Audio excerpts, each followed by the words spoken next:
علم کو ڈیفائن کیسے کیا جائے گا؟ آپ ہماری دی ہوئی لائن کا مقابلہ نہیں کر سکتے. تو ان کا جو پہلا طریقہ واردات ہے وہ یہ 2-3 چیزیں جو میں نے آپ کے سامنے اختصار کے ساتھ رکھ دی ہیں اور ان کا رد بھی کر دیا. دوسرے نمبر پر الہاد کے کئی روپ بھی ہیں. یہ ڈائریکٹ اور صریح الہاد تھا جو میں نے آپ کو عرض کیا. اب ان کے مختلف روپ ہیں، ان کے سہولت کار ہیں، ان کے مختلف سٹیجز اور درجات ہیں. ان کو میں مختصر طریقے سے آپ کی خدمت میں رکھتا ہوں. ایک تو الہاد کی جب بنیاد اٹھتی ہے نیچے سے اوپر کو تو خشت اول آزاد خیالی. جو بندہ آزاد خیال ہوا وہ الہاد کی راہ پہ چل پڑا. آزاد خیالی اپنے گھر سے، ماں باپ کی بغاوت سے، اپنے معاشرے سے ہٹ کے سوچنا رہنا، اور دوست احباب میں اپنی ایک جداگانہ غیر اسلامی روش اور نافرمانی اور اکھڑ پن کے جراثیم پائے جانا. یہ عام معاشرتی خرابی کے اعتبار سے کہہ رہا ہوں. جہاں تک مذہبی حوالے سے تعلق ہے تو مذہب میں بھی جو بندہ قرآن، حدیث، اجماع اور جمہور کی پابندی نہیں کرتا وہ آزاد خیال بنتا ہے. اپنی کتابوں میں آزاد تحقیق کے عنوان قائم کر کے اپنی مرضی کی تفسیر یا اپنی مرضی کی شرح حدیث وہ کرتا ہے، یا اقوال مختارہ کو قبول نہیں کرتا اور کسی اصول فقہ، اصول حدیث، اصول تفسیر کی پابندی کو چھوڑ دیتا ہے. اپنے نئے میزان قائم کرتا ہے یا میزان نام کی کوئی کتاب لکھتا ہے، اور وہ کتاب اہل علم کو پتہ ہے، مطالعہ رکھنے والے اس کو سمجھ رہے ہوں گے کہ میزان نام کی کتابیں آپ کے اصول فقہ کا توڑ کرنے کے لیے اسلام کے خلاف لکھی گئی ہیں. اب اتنی باریک بات کون سمجھے؟ اور اتنا بڑا الزام وہ قرار دیں گے کہ اسلام کے خلاف میزان لکھی گئی. ہاں، اسلام کے بنیادی اصولوں کو متزلزل کرنے کے لیے جو 1400-1450 سال سے امت نے اصول فقہ مرتب کیے ہوئے تھے ان کا توڑ کرنے کے لیے دشمنان اسلام نے، مستشرقین نے اور ملحدین کے ایجنٹس نے میزان قائم کر دیے. یعنی پورے کا پورا جو ہمارا نظریہ ہے، پورا جو پیراڈائم ہے اس کو شفٹ کرنے کی کوشش کی گئی ہے، اور اسلام کی تحقیقات کا رخ جو صراط مستقیم پر جاری تھا اس کو ہٹا کر یا ادھر کرنے کی کوشش کی گئی ہے یا ادھر کرنے کی سازش کی گئی. حضرت مجدد الفسانی رحمہ اللہ کا ایک قول ہے، مکتوبات شریف میں موجود ہے. آپ فرماتے ہیں کہ جب تم دیکھو کہ طالب علم آزاد خیال ہے اور اپنی مرضی کے ساتھ اصولوں کو چھوڑ کے تحقیقات پیش کرتا ہے، فَعْلَمُوا أَنَّهُ لِصٌ، سمجھ جاؤ کہ وہ بندہ ڈاکو ہے، چور ہے، اسلام کو نقب لگانا چاہتا. اب یہ مجدد الفسانی رحمہ اللہ کا جملہ تو مختصر سا ہے، بڑا سادہ سا ہے، لیکن جو پیچھے میں نے ساری باتیں آپ کو بتائی ہیں اگر وہ ہمارے ذہن میں ہوں تو اب مجدد پاک کے اس جملے کی قدر ہمیں سمجھ میں آئے گی کہ وہ کیا کہنا چاہ رہے ہیں. آپ دیکھتے ہیں کہ اس وقت ہم نے محسوس کیا ہے کہ بہت زیادہ لوگ ہمارے اہل سنت کے اندر ایسے پچھلے تقریباً 40 سالوں میں کھڑے ہوئے ہیں جو جہاد، اجتہاد اور مجاہدہ، یہ اس قسم کی جیم ہا کے اشتراک دکھا کر وہ ڈائلاگ بازیاں اور بڑے خوبصورت جملے گھڑنے اور لفاظی کے ماہر ہیں. تو اجتہاد کے اور جدت کے بہانے سے اور جمود کو توڑنے کے بہانے سے اس قسم کی آزاد خیالیاں ان لوگوں نے اختیار کی ہیں. حالانکہ بے شک اجتہاد قیامت تک جاری ہے. الاجتہاد باق الی مر الدہور، زمانے گزرتے جائیں گے، اجتہاد جاری رہے گا، لیکن اس کی آڑ میں گزشتہ طے شدہ مسائل کو چھیڑ بیٹھنا یہ غلط ہے. ہر نئے مسئلے کو اجتہاد کی روشنی میں حل کرنا یہ امت پر لازم ہے، اور پرانے طے شدہ مسائل جن پر بطور خاص ائمہ اربعہ کا بھی اتفاق اور اتحاد ہو چکا ہو ان کو متزلزل کرنے کی کوشش کرنا اور بہانہ اجتہاد کا بنانا یہ آزاد خیالی ہے، یہ الہاد کی خشت اول ہے. جو بندہ یہاں آزاد ہو گیا وہ آگے کو نکلتا ہی چلا گیا. اس کی میں نے بہت سی مثالیں میرے ذہن میں ہیں، وہ ان کو میں ریزرو رکھتا ہوں. اہل علم سے اور محنتی طلباء سے درخواست ہے کہ موجودہ دور میں آپ خود ان چیزوں کو سمجھنے کی کوشش کیجئے، کس کس شخصیت نے اجتہاد کے بہانے سے طے شدہ مسائل کو ہاتھ ڈالنے کی ناپاک کوشش کی ہے۔ دوسرے نمبر پر الہاد والوں کا طریقہ واردات آزاد خیالی کے بعد علماء کی مخالفت۔ ایک عالم کا دوسرے سے اختلاف ہو سکتا ہے، ایک مسلک کا دوسرے مسلک سے اختلاف ہو سکتا ہے۔ جو کہے کہ سارے ہی علماء غلط ہیں، یہ ملا ہیں، یا یہ کہنا کہ صوفیاء کسی کو کچھ نہیں کہتے، ملا ہر دور میں اس طرح کے ملا ہوتے رہے ہیں جو تکفیر کرتے رہے ہیں، کبھی کسی صوفی نے کسی کی تکفیر نہیں کی، اس قسم کی باتیں یہ بھی ملحدین کے وہ پہلے سے بھی اوپر کے درجے کے ملحدین اور ان کے سہولت کار، ان کے کارندے یہ اس قسم کی باتیں کر رہے ہیں، اور یہ ساری باتیں نیٹ پر موجود ہیں۔ ایک عالم کے خلاف یا ایک فرقے کے خلاف بولنا یہ سمجھ میں آتا ہے، لیکن طبقہ علماء کے خلاف بولنا یہ سوائے ملحد کے، سوائے دین اسلام کے دشمن کے، سوائے اس شخص کے جو نبی کریم صلی اللہ علیہ وسلم کا دشمن ہے، اس کے یہ کسی اور کا کام نہیں ہو سکتا۔ یہ بات نوٹ کریں، طبقہ علماء کے خلاف من حیث المجموع بولنا یہ الہاد ہے، یہ دشمن اسلام کا کام ہے، یا ان کو ملا کہہ کر ان کی توہین کرنا یہ کسی مسلمان کو زیب نہیں دیتا۔ یہ ہمیشہ یہ کرنا اسے خود خواہ سمجھ ہو نہ ہو، یہ راستہ ملحدین کا راستہ ہے۔ ویسے میں نے ایک بات چونکہ پہلے کی ہے کہ ان کا خیال ہے کہ صوفیاء کسی کو کچھ نہیں کہتے، یہ بات میں تھوڑی کلیئر کر دوں۔ یہ مختلف جملے آج کل بولے جا، صوفی کا کوئی مذہب نہیں ہوتا، صوفی کسی کو کچھ نہیں کہتا، صوفیاء نے کام کچھ نہیں کیا، صوفی کسی کو کافر یا مرتد نہیں کہتا۔ اس قسم کے جملے جب آپ سنیں تو سمجھ جائیں کہ یہ نام نہاد صوفی صاحب یہ ملحد ہیں، اور انہیں نہ کوئی مطالعہ ہے، نہ انہیں دین کی بقا سے کوئی غرض ہے، نہ ہی حضور صلی اللہ علیہ وسلم کی امت کی اصلاح کرنے سے انہیں کوئی واسطہ ہے۔ میں مختصراً بتا دیتا ہوں کہ صوفیاء نے ہر دور میں بہت زیادہ کام کیا ہے۔ دیکھیے حضور غوث اعظم نے تفسیر لکھی رضی اللہ تعالیٰ عنہ، علامہ جلال الدین سیوطی جن کو ہمارے کتب میں لکھا ملتا ہے کہ 70-75 مرتبہ نبی کریم صلی اللہ علیہ وسلم کی بیداری میں زیارت ہوئی۔ صوفی ہے کہ نہیں؟ قرآن کی تفسیریں لکھی، تفسیر نہیں تفسیریں، اور اتقان جیسی کتاب علوم القرآن پر لکھی۔ شاہ ستہ میں سے ہر کتاب کی شرح، حتیٰ کہ موطا امام مالک کی شرح ایک علامہ سیوطی نے فرمائی۔ تو دین کا کتنا کام ہے جن لوگوں نے کیا ہے۔ امام غزالی کا کام رحمت اللہ علیہ اگر وہ جمع کیا جائے تو دنیا حیران رہ جائے کہ اس بندے نے اپنے دور میں کس کس باطل فرقے کو کس طرح للکارا ہے۔ روافظ کا رد امام غزالی نے کیا ہے۔ آپ کی ایک المنقذ من الضلال سمجھ کے پڑھ لی جائے تو اس وقت کوئی بھی مسلمان طالب علم اپنے عقائد اور نظریات اور کلام کے اندر نہایت مہارت حاصل کر سکتا ہے، اگرچہ وہ بالکل مختصر سی کتاب۔ باقی احیاء العلوم اور وہ فلاسفہ کے رد میں لکھی گئی کتب وہ اپنی جگہ پہ ہے۔ صوفیاء نے ہر دور میں کام کیا، حضرت مجدد الفسانی کا کام، بادشاہ وقت سے ٹکر لینا، حضور غوث اعظم کے اس قسم کے خطبات، کتب، تحریرات، عقائد پر آپ کی کتب، اصول الدین، کہاں کہاں تک گن کے سنیں۔ شاہ ولی اللہ محدث دہلوی رحمہ اللہ، ان کی کتابیں موطا امام مالک کی 2 شرحیں انہوں نے لکھی، مصوّع اور مصفّع، مصوّع عربی میں ہے، مصفّع فارسی میں۔ تو اتنا بڑا کام، اصول تفسیر پر ان کی کتاب اس وقت بھی مدارس میں پڑھائی جا رہی ہے۔ وہ کتاب اپنی مثال آپ ہے، بہت سی باتیں اس میں ایسی ہیں جو دوسری بڑی بڑی ضخیم علوم القرآن کی کتابوں میں نہیں ملتی، جو اس کتاب میں انہوں نے نقطے کھولے۔ اب مرزا قادیانی کو کس نے چیلنج کیا؟ وقت کے تمام علماء، تمام صوفیاء مرزا قادیانی کے خلاف کھڑے ہوئے۔ تو یہ صوفیاء نے کام کچھ نہیں کیا، غلط فہمی دور کر لیں۔ پھر صوفیاء کہ یہ کسی کو کچھ نہیں کہتے، یہ بھی غلط ہے۔ تمام صوفیاء کے بیانات ہم دکھا سکتے ہیں۔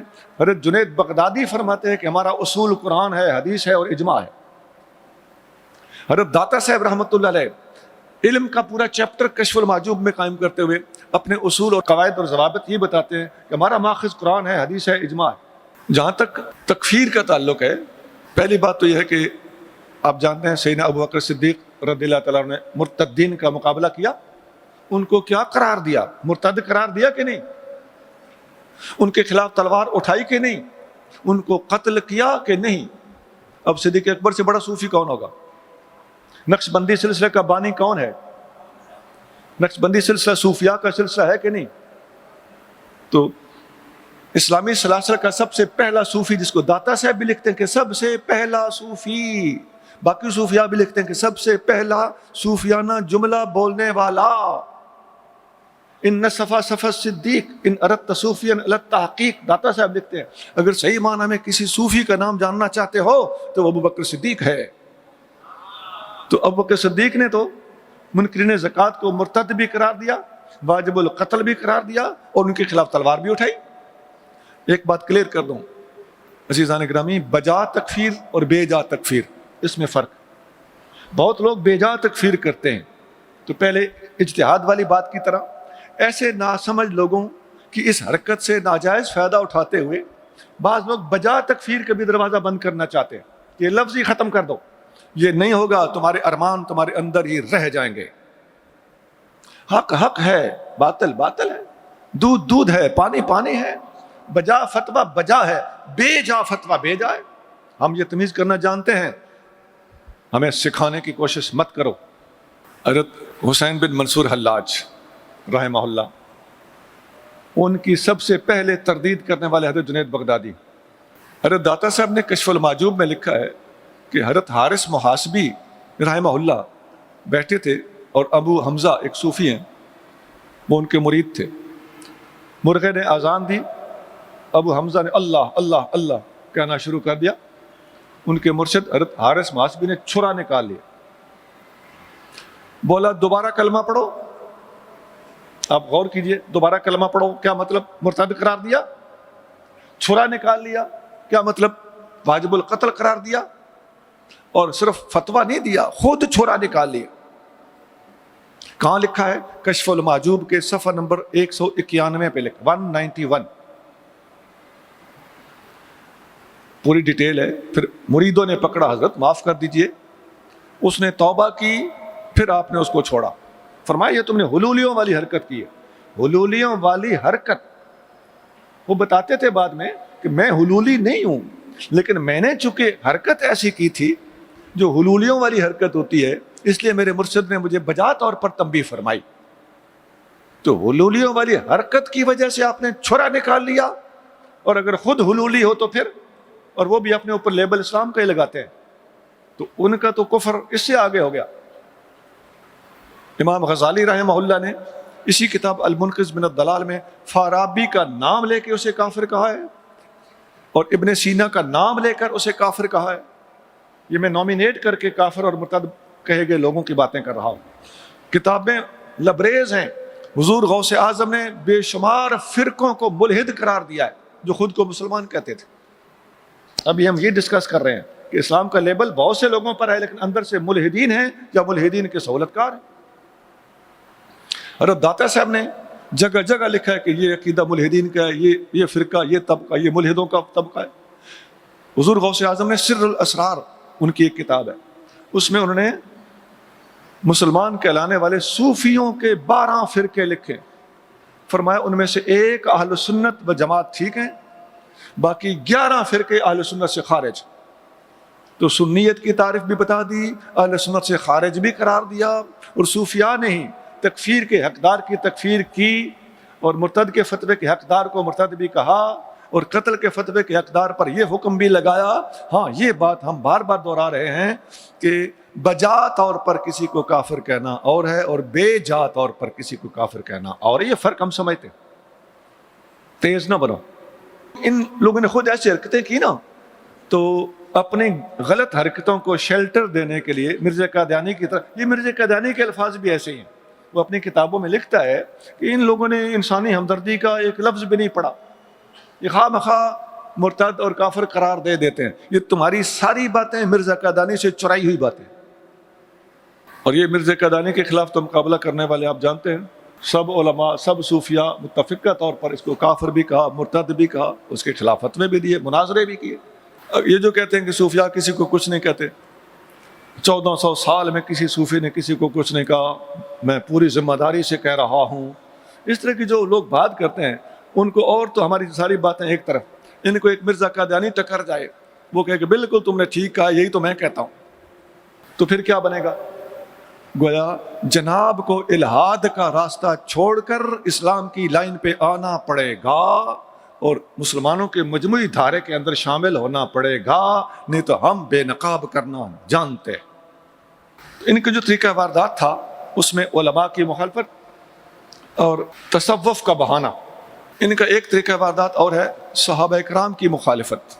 یہ بھی ایک ٹولہ ہے ملحدین کا، ایک مخصوص طبقہ ہے جنہوں نے اپنی سوچ لڑائی، اس نتیجے پر پہنچے کہ اللہ کی مخالفت، دین اسلام کی مخالفت، قرآن کی مخالفت کرنے کی بجائے اللہ کی توحید کے علمبردار، قرآن کے امین اور نبی کریم صلی اللہ علیہ وسلم کے دین کے محافظ طبقے کے خلاف زبان تان دراز کی جائے تاکہ رزلٹ پھر بھی وہی ہو، نتیجتاً دین اسلام کی پوری عمارت متزلزل کرنے کی سازش کی جائے گی۔ تو اس طریقہ واردات کو اختیار کرنے والے نے نبی کریم صلی اللہ علیہ وسلم کے ان غلاموں پر وار کرنے کی ناکام اور ناپاک سازش کی جو قرآن کے اولین مخاطب تھے، نبی کریم صلی اللہ علیہ وسلم کے اپنے دست اقدس کے پروردہ تھے اور اپنی نگاہ اور قلبی توجہ کے اولین مرکز رہے۔ تو ان لوگوں کو منافق کہنا، مرتد کہنا اور نبی کریم صلی اللہ علیہ وسلم کے بعد ان کا معاذ اللہ دین چھوڑ جانے کا فتویٰ لگانا، یہ بھی ملحدین کا ایک راستہ ہے۔ آپ لوگوں کو شاید اس بات کی سمجھ نہ آئے، مخالفین صحابہ کو ہمارے علماء نے اپنی کتابوں میں ملحدین قرار دیا ہے، ملحدین کے اور ان کے دلائل ایک جیسے قرار دیے ہیں۔ امام باقلانی رحمہ اللہ اپنی کتاب الانتصار للقرآن، اس کتاب میں آپ لکھتے ہیں کہ یہ جتنے دلائل روافظ قرآن کے خلاف دیتے ہیں، تلک الدلائل باسرہا دلائل الملحدین، یہ سب کے سب دلائل روافظ کے پاس قرآن کے خلاف وہی ہیں جو ملحدین کے دلائل۔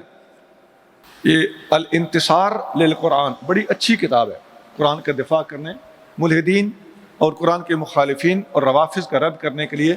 امام باقلانی 403 ہجری میں فوت ہونے والے بزرگ ہیں، قاضی باقلانی کہلاتے ہیں۔ کتاب نوٹ کرنے والوں کو میں لکھا دیتا ہوں، الانتصار للقرآن، قرآن کی مدد۔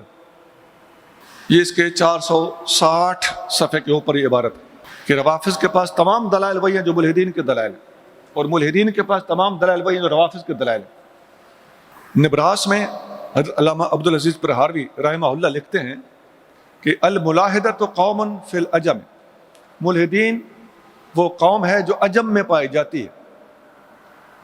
ظاہرہم الرفض، ان کا ظاہر رافضیت ہے۔ وباطنہم الکفر، ان کا باطن دیکھا جائے تو وہ الہاد ہے۔ ومقصودہم ابطال الاسلام، اور ان کا مشن اسلام کو گرانا ہے، اسلام کو باطل کرنا ہے۔ تو یہ ملحدین اور روافظ، یہ نبراس کے مصنف بھی، یہ صفحہ نمبر 64 ہے، آپ دیکھ سکتے ہیں، جو مکتبہ امدادیہ کی چھپی ہوئی، اس کے مختلف نسخے ہیں، میں نے ایک نسخہ بتا دیا۔ تو یہ کوئی ڈھکی چھپی بات نہیں ہے، اس دور میں ہمارا یہ لگایا ہوا الزام نہیں ہے، ہمارے پرانے علماء کی یہ ریڈنگ ہے، اور آپ جانتے ہیں کہ ہم لوگ اگلے علماء کو نہیں پہنچ سکتے۔ اسی طرح آپ دیکھیں گے کہ اور کچھ لوگوں سے بن پڑے یا نہ بن پڑے، وہ پھر کیا کہتے ہیں کہ بخاری شریف کے خلاف بولنا شروع کر دیتے ہیں۔ امام بخاری کو پتہ نہیں کیا ہو گیا تھا، فلاں قسم کی حدیثیں لے آئے ہیں، فلاں قسم کی حدیثیں نہیں لائے۔ تو پہلے آپ کو سمجھ نہیں آئے گی کہ الہاد کا مخالفت بخاری سے کیا تعلق ہے۔ یہ اسلام کی بنیادوں کو متزلزل کرنے کی ایک سازش ہے کہ مختارات جو ہیں اسلام کے، اور مختار ترین کتب ہیں یا سب سے بڑے بڑے راوی ہیں، حضرت ابو ہریرہ رضی اللہ عنہ کی مخالفت کرتا ہو جس بندے کو دیکھو سمجھ جاؤ کہ ملحدین کا اعلی کار ہے، یہ اسلام کی عمارت گرانا چاہتا ہے۔ بھئی کسی نہ کسی صحابی نے تو سب سے زیادہ احادیث روایت کرنی تھی نا، تو اللہ کو منظور ایسا ہوا کہ وہ صحابی حضرت ابو ہریرہ نکلے رضی اللہ تعالیٰ عنہ، اس کا بھی پس منظر ہے، ان کو حضور صلی اللہ علیہ وسلم نے خود حافظہ عطا فرمایا تھا، اور انہوں نے عمر بھی کافی ساری پائی، حدیثیں روایت کرنے کا ان کو موقع بھی زیادہ ملا، تو بہت سارے عوامل ہیں جن کی وجہ سے انہوں نے حدیثیں زیادہ روایت کی. مرزا قادیانی کہتا ہے یہ ابو ہریرہ بس ایسی باتیں کرتا تھا. یہ مرزا قادیانی کے الفاظ ہیں. سب سے زیادہ حدیثوں کے راوی جب یہی ہیں تو ہر موضوع پر ان کی حدیثیں زیادہ ہونی تھی. تو دشمنان صحابہ برستے ہیں تو ابو ہریرہ پہ، دشمنان ختم نبوت برستے ہیں تو ابو ہریرہ پہ. میں نے ابھی آپ کو پچھلے لیکچر میں عرض کیا تھا کہ آپ کو اگر مختلف ادیان کا تقابل پتہ ہو تو آپ اس کو اس سے ٹکرا دیں گے. اب ان پر سوال کیجئے کہ قادیانی بھی کہتا ہے بخاری غلط ہے، ابو ہریرہ غلط ہے، اور دشمن صحابہ حتیٰ کہ تفضیلی تک امام بخاری اور حضرت ابو ہریرہ کے خلاف ٹیڑھا ٹیڑھا سوچتے ہیں اور غلط غلط باتیں کرتے ہیں. طریقہ واردات تھوڑا سا جدا گانا ہے. تو اصل بیماری کیا ہے؟ ان سب کے تانے بانے، طریقہ ہے واردات اور ان کی تحقیقات کے ریزلٹس یہ ایک جیسے. پھر ملحدین کا ایک اور طریقہ واردات ہے انسانیت کا بہانہ، انسانی ہمدردی کا بہانہ. سب انسان ہیں، اور بھائی سب انسان ہونے میں ہم بھی جانتے ہیں کہ انسان ہونے کی حد تک برابر ہیں. یہ برابریاں تو کئی سطح پر ہوتی ہیں. مخلوق ہونے میں بھی تو ساری مخلوق برابر ہے نا. اس میں پتھر بھی شامل ہیں، کتے بھی شامل ہیں، گائے بھینس بھی شامل ہے. تو تم پھر ایک مذہب اور کھڑا کر دو گے مخلوقیت میرا مذہب ہے. بھائی درجہ بندی ہے. جمادات ہیں جیسے پتھر، نباتات ہیں جیسے پودے. جمادات وہیں پڑے رہتے ہیں، نباتات اگتے ہیں. پھر حیوانات ہیں، پودے چلتے نہیں، حیوانات چلتے ہیں. ان میں پھر انسان ہے جو حیوان ناطق ہے، وہ عقل بھی رکھتا ہے، وہ بولتا بھی ہے، ناطق ہے. تو یہ فرق ہے. آپ ان کو ایک سطح پہ لانا چاہیں تو ایک لفظ بولا جا سکتا ہے کہ یہ سب کی سب مخلوق ہے. ٹھیک، تو مخلوقیت کوئی مذہب تو نہیں، ایسے ہی انسانیت بھی کوئی مذہب نہیں. جمادات سے اوپر نباتات، نباتات سے اوپر حیوانات، حیوانات میں انسان، انسانوں میں مسلمان. اور ایمانداری سے بتا رہا ہوں مسلمانوں میں اہل سنت. کسی قسم کا رکھ رکھاؤ نہیں کرنا، کسی احساس کمتری کا شکار، کسی مصلحت کا شکار نہیں ہونا. بلا شبہ حق پر اگر ہیں تو اہل سنت ہیں، اور دنیا کے اندر 90% سے زیادہ اہل سنت پائے جاتے ہیں.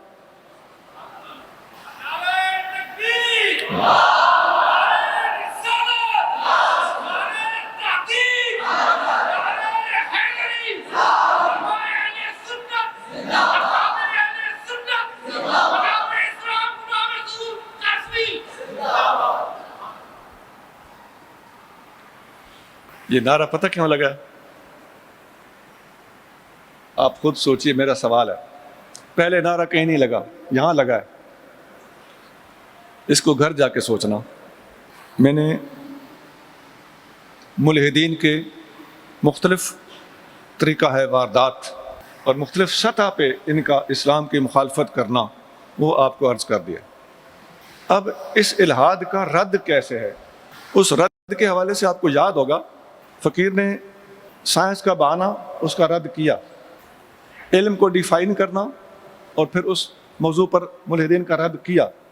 ترقی کی تعریف بیان کرنا اور پھر اس کا رد، یہ فقیر نے پہلے ساتھ ساتھ کر دیا. یہ چیزیں تو الحاد کے رد کے حوالے سے پہلے ڈیل ہو چکی. اب ایک بات اور سنیے. اللہ کریم جل شانہ قرآن شریف میں ارشاد فرماتا ہے کتاب انزلناہ الیک لتخرج الناس من الظلمات الی النور. یہ سورۃ ابراہیم کی پہلی آیت. اے محبوب، ہم نے یہ قرآن آپ پر نازل کیا ہے تاکہ آپ لوگوں کو اندھیروں سے نکالیں اور روشنی میں لے آئیں. یہاں غور کیجئے، ظلمات جمع ہے اور نور واحد ہے. ظلمات سے نکالیں، نور میں لے آئیں. امام رازی نے بہت بڑا نقطہ لکھا ہے یہاں پر. فرماتے ہیں ظلمات بہت سارے ہیں. یہودیت ظلمت، عیسائیت ظلمت، شرک ظلمت، منافقت ظلمت، بدھزم ظلمت، ہندوازم ظلمت، اور نور واحد ہے. وہ کیا؟ اسلام. وہ جو قول ہے نا کہ الکفر ملت واحدہ، کفر ملت واحدہ ہے. یہ آج کل کی زبان میں اسی بات کو ہم ٹرانسلیٹ کریں تو آپ حیران ہوں کہ ہمارے علماء نے کیسے کیسے جملے پہلے ارشاد فرما دیے. الکفر ملت واحدہ کا معنی ہوتا ہے دنیا بھر کے ظلمات ایک پیج پر ہیں. یہ ملت واحدہ کا مطلب. اور ان کے مقابلے پر اسلام کا نور واحد ایک پیج پر ہے. یہ سب ایک پیج پہ کیوں ہے؟ اس کی کیا وجہ ہے؟ ان میں سے کوئی اٹھ کے کھڑا ہو سکتا ہے جی اور تم سارے ایک پیج پہ ہو، میں دوسرے پیج پہ ہوں،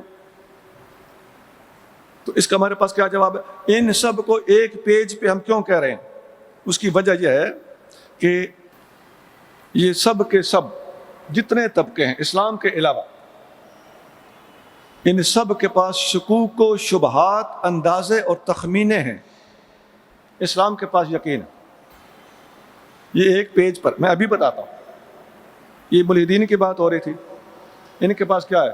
کوئی کنفرمیشن ہے، ایک اندازہ ہے، یہ دنیا ہو نہ ہو یہ کروڑ سال پرانی ہے۔ سورس آف نالج کیا ہے؟ اندازہ۔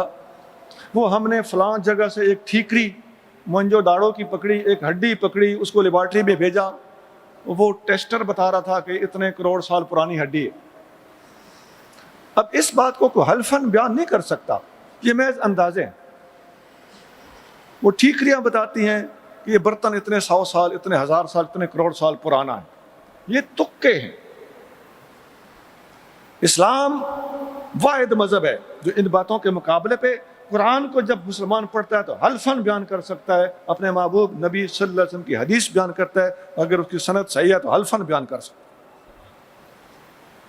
تو ان کے پاس اندازے ہیں۔ یہ دنیا بگ بینگ سے وجود میں آئی، ایک بہت بڑا دھماکہ تھا، یہ بھی ملحدین کا آج کل ایک چھوڑا ہوا شوشہ ہے۔ اس کے بعد ان کے پاس کیا ہے؟ اندازہ۔ بس یہی ہو نہ ہو یہ ایک دھماکہ ہوا تھا۔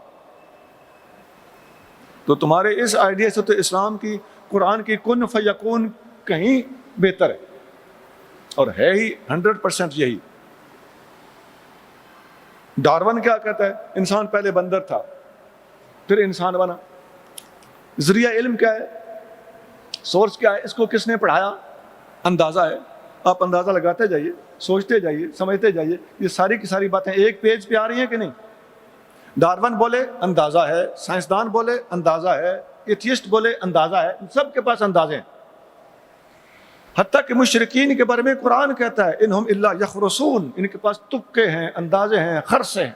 اب یہود و نصارہ کے بارے میں قرآن کہتا ہے ان الذین اختلفوا فیہ، حضرت عیسیٰ علیہ السلام کے آسمان کے جانے یا غائب ہو جانے یا کہاں چلے گئے، اس کے بارے میں یہودیوں اور عیسائیوں نے آپس میں اختلاف کیا ہے۔ وما لہم بذلک من علم، یہودیوں کے پاس بھی کوئی علم نہیں، عیسائیوں کے پاس بھی اس بارے میں کوئی علم نہیں۔ وَإِن يَتَّبِعُونَ إِلَّا الظَّنَّ، دیکھو وما لہم بذلک من علم نہیں ہے، یہ کافی تھا، مزید قرآن نے ان کو رگڑا لگا دیا، یہ ظن کے پیروکار ہیں۔ وما قتلوہ یقیناً، قرآن اپنا فیصلہ دیتا ہے، قرآن جب بات کرتا ہے تو یقین سے کرتا ہے، یقیناً عیسیٰ قتل نہیں کیا گیا، بل رفعہ اللہ الیہ، اللہ نے اسے اپنی طرف اٹھا لیا، یہ ہے یقین۔ اسلام کے پاس یقین ہے تو سب باقی میں نے ایک ایک کر کے گن کے سنا، حتیٰ کہ عزیزان گرامی منافقین کیا قرآن کیا کہتے ہیں؟ مذبذبین بین ذالک، منافق حق اور باطل کے درمیان متذبذب ہیں، لا الہ الا ولا الہ الا، نہ ادھر کے ہیں اور نہ ادھر کے ہیں، شک میں مبتلا ہوئے نا۔ تو سب مذہبوں کے پاس اس وقت بھی آپ حتیٰ کہ اہل عقل سے پوچھ لیں اور قرآن و سنت پڑھ کے دیکھ لیں، شرک سب سے بڑی تشکیک ہے۔ شرک انسان کے ذہن میں ڈاؤٹ پیدا کرتا ہے، بے یقینی پیدا کرتا ہے۔ مشرک ہمیشہ بے یقین ہوگا، اور توحید کو ماننے والا ہمیشہ اللہ کی ذات پر بھروسہ کرتے ہوئے یکسو بھی ہوگا، صاحب یقین بھی ہوگا۔ قرآن کا آغاز اسی سے ہوتا ہے، ذالک الکتاب لا ریب فیہ، قرآن وہ کتاب ہے جس میں کوئی شک نہیں ہے۔ اب آپ نے دیکھا میں نے کوئی مذہب شاید چھوڑا نہیں ہے جس کو میں نے تشکیک کا شکار، اندازے، گمان، تخمینے یہ لگانے والا ثابت نہ کر دیا ہو، قرآن کی روشنی میں بھی اور عقل کی روشنی میں بھی اور حالات حاضرہ اور مخالفین کے مسلمات کی روشنی میں۔ یہ سب لوگ تکے لگا رہے ہیں، اس لیے ہم کہتے ہیں کہ سب ایک پیج پر ہیں، یہ ظلمات اکٹھے ہیں اور نور واحد دوسرے پیج پر اسلام کے طور پر موجود۔ اب لے جائیں یہ لوگ ہمارا یہ سوال اور اپنی جانیں لڑا دیں، اس کا علمی جواب نہیں دے سکیں گے۔ ہم نے ثابت کر دیا ہے کہ اسلام کے علاوہ سب ظلمات ہیں، وہ سب کے سب ایک جیسی سوچ رکھتے ہیں، اس لیے وہ ایک پیج پر ہیں۔ وہ سوچ کیا ہے؟ شک، شبہ، گمان، اندازہ، تکا، تخمینہ۔ اور اسلام کے پاس یقین ہے۔ اب کوئی نہیں کہہ سکتا کہ فلاں فلاں ایک پیج پر ہے، نہیں، یہ الکفر ملت واحدہ ہم نے ثابت کر دیا ہے کہ ایک حقیقت ہے۔ اس کو ایک اور انداز میں بھی پیش کر دیتا ہوں۔ اسلامی اصطلاح میں بات کرنے لگا، قرآن کی بولی میں بات کرنے لگا۔ ان سب کے پاس متشابہات ہیں اور قرآن اور اصحاب قرآن کے پاس محکمات ہیں۔ یہ سورۃ آل عمران کے بالکل آغاز میں جو الفاظ آئے ہیں نا، ان کی تفسیر میں اہل علم حضرات سے دستبستہ گزارش ہے کہ تفسیر قرطبی ضرور پڑھ لیں۔ امام قرطبی رحمہ اللہ نے محکمات اور متشابہات کو واضح کرتے وقت گرلے کھول دیے۔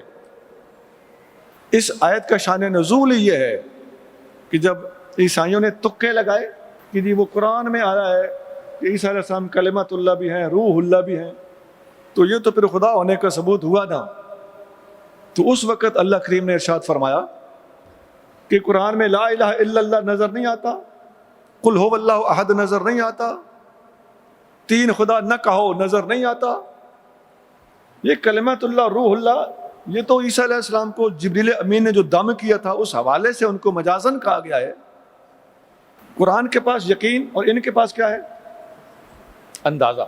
وہ چونکہ ایسا ہے لہٰذا ایسا ہونا چاہیے، یہ چونکہ چنانچہ اگرچہ مگرچہ، یہ سب ان کے پاس ہے۔ اسلام کے پاس یقین ہے۔ اور قرآن کا آغاز میں ریپیٹ کر رہا ہوں، قرآن کا آغاز ہی لا ریب فیہ سے ہوتا ہے، اور جگہ جگہ قرآن مسلمانوں کو شک، شبہ، امتراء اس سے منع، فلا تکونن من الممترین ہے نا قرآن میں۔ لا تہنوا ولا تحزنوا، ڈھیلے نہ پڑنا، ڈرنا نہیں، انتم الاعلون، تم غالب آ کے رہو گے، ان کنتم مؤمنین، اگر ایمان مضبوط رہا۔ بار بار ہے نا، ایک دو جگہ پہ نہیں، قرآن یقین فراہم کرتا ہے، اور قرآن کے مقابلے پر دوسرے تمام ادیان اور تمام ظلمات تشکیک کا شکار ہیں، ان کے پاس کوئی کنفرمڈ بات نہیں ہے۔ سبحان ربک رب العزت عما یصفون وسلام علی المرسلین والحمد للہ رب العالمین۔